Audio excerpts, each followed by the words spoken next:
Well, now joining me to debate the impact on all of this on the India story, just as it seemed we were coming out of that slump, and also with just less than 2 weeks now left for the budget, we're joined by a very special panel. We're going to be joined very shortly by Prithviraj Chavan, who's both the Minister of State, Science and Technology and also, of course, in charge of the Prime Minister's office. Also will be joining us Harsh Neotia, Chairman, Ambuja Cement from Kolkata. Joining us from New Delhi, Subir Gokarn, Chief Economist, Standard and Poor Asia Pacific, and also Suresh Prabhu, who's held a number of critical portfolios. He is, of course, with the Shiv Sena, but he's also someone who's very, very closely involved with tracking the environment and its impact on the economy, and he's also been an industry minister, so in many ways extremely qualified to comment on all of this. First to you, Subir Gokarn, what's your reading now of this particular revised forecast? We always knew it was going to be a delayed monsoon, a less than normal monsoon. How is this going to play out now for the government, particularly with just less than 10 days left for the budget? Well, I think the fact that it's a different forecast from April is of no particular surprise, because this is the standard pattern. You have an advanced forecast in April, and then you have a more updated forecast in June based on more recent developments. So to move from normal to below normal itself, I don't think is too much of a problem. The issue really is that whether the late start indicates a serious problem going ahead. My own analysis of rainfall patterns has basically not revealed any particular correlation between the time of the start and the progress and the performance of the monsoon. So I don't think at this point we're already in a state of despair or panic. But the new forecast suggests that rainfall through the country will be less than normal, and that certainly is going to put some pressure on agriculture.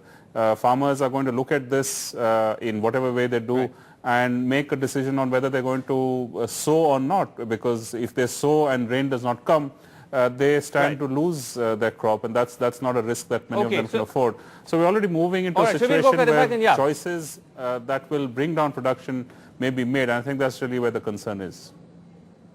Okay, let me just now get Prithviraj Chavan in on this. Prithviraj, thanks very much for joining us. You were actually addressing that press conference earlier on. Before we actually get into the impact of what the government plans to do or not, the big question which continues to haunt our rainfall predictions is, even now with all this technology that we've imported, and despite the fact that we now use models used in America and in England, we just can't seem to get our forecast right. Why couldn't we have anticipated this much earlier? Well, Srinivas, you must realize that it's a very complex physical phenomena. No system in the world is able to predict these phenomena accurately. For example, in US and Americas, there is that El Nino phenomena which has been seen early this month. It was not being possible to predict it in April. In April, we gave the first prediction, as we do always, of the total rainfall during the monsoon season.